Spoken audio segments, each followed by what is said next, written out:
Happy Monday. So I was seeking the Lord earlier today, and I was just asking the Lord if he had something for me to share. And all day I wasn't getting anything until it was time for me to go pick up my daughter, right? She had to be picked up from school at 5, and she has my location. But about 4:40ish, she sent me a text and was like, "Are you on the way?" And I thought it was funny because it was like, you have my location.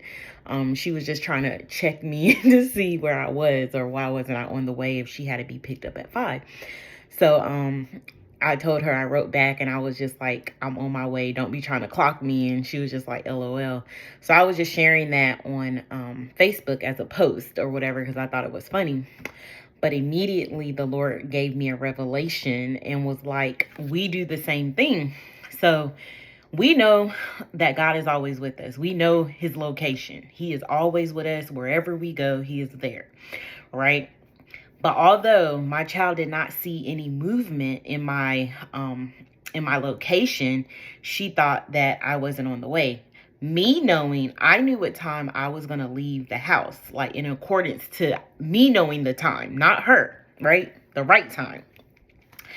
And she let her fear, her worry, anxiety, the unknowing of what I was doing, why I was still at the house. I'm sure all these things were going on in her mind, right?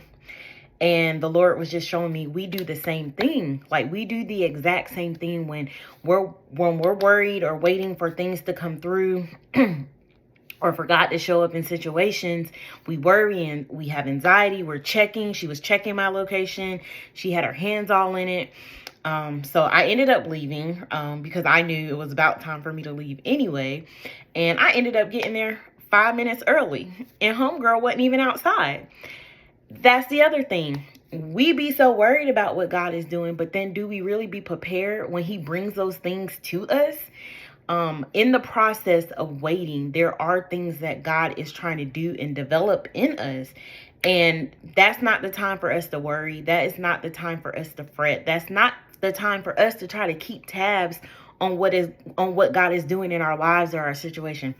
I can be honest. I am so guilty of that. I be stirring the pot.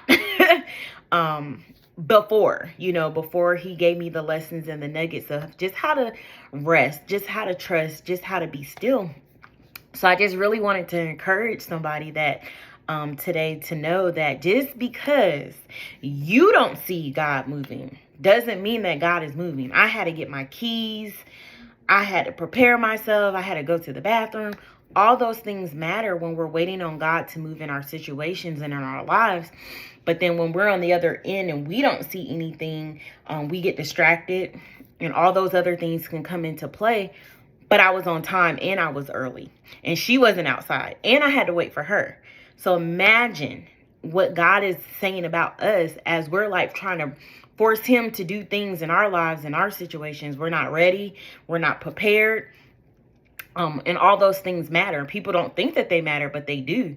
You sitting up there worrying about the wrong things when God is trying to do something in you, and in your situation, and you got your eyes on the problem, and he wants you to keep your eyes on him.